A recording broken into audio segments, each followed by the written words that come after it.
Next to the nominations of individuals to serve on the courts of our land, which are often lifetime appointments, this appointment of the head of the FBI is one of the most serious that the Senate Judiciary Committee should consider.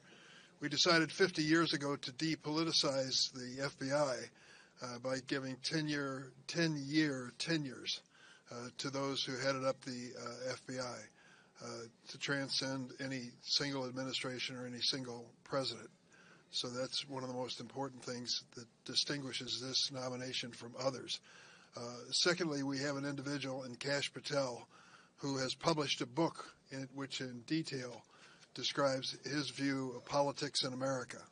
It is a book that is filled with grievances, filled with conspiracy theories, and filled with information of how he sided with the January 6 rioters against the police in this very Capitol complex. And so when he came to testify before the committee, we had some questions that he was asked and he needed to answer about his conduct. And we went through them, particularly on the element of the J6 choir. I know this sounds like a curious thing to spend any time on, but it's a reflection on his priorities and the fact that he's asking to head up the most important single law enforcement agency in the United States at a time when he sided with the so-called political prisoners of January 6th instead of the brave men and women who risked their lives to protect us here in the Capitol complex.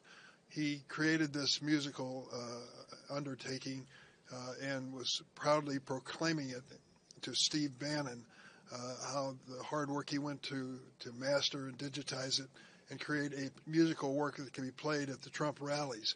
When we asked him about him in the committee, he couldn't remember any part of it, didn't know who the singers were, wasn't sure what I was talking about. That kind of evasion betrays the fact that he sided with the prisoners when he should have sided with the police.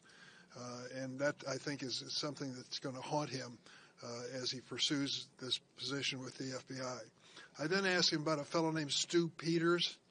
I don't know Mr. Peters, but he supposedly is a neo-Nazi, anti-Semitic person, political theorist who has some sort of a podcast. Well, it turned out that Mr. Patel couldn't remember Stu Peters. Stu Peters, who would he be?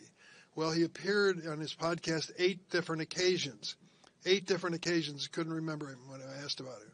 You know, I have to question whether or not this man is really ready to take over this job and to guide these men and women who dedicate their lives to the safety of the United States.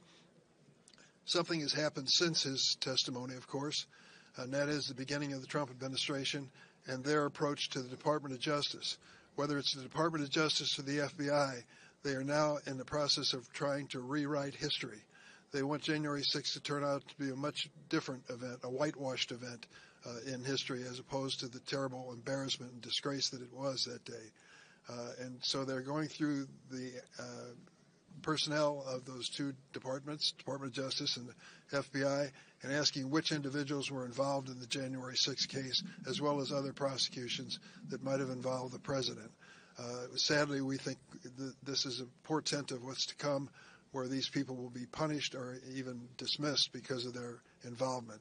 That is an outrage, that these men and women who work for the Department of Justice being asked to be part of one of the largest criminal prosecutions in our history now would lose their jobs over it or somehow be stigmatized is just plain wrong. But it's an indication of what has happened with this Trump administration kicking off their idea of justice. I won't go through the long list of changes made yesterday by the new Attorney General, Ms. Bondi. We can address those at another time. But I want to give my colleague, all my colleagues, starting with Senator Whitehouse, an opportunity to address the issues that I've raised and their own concerns. I was glad that Senator Whitehouse raised the issue this morning about the fact that Kash Patel may turn out to be the first FBI nominee in history to have pled the Fifth Amendment to avoid criminal prosecution.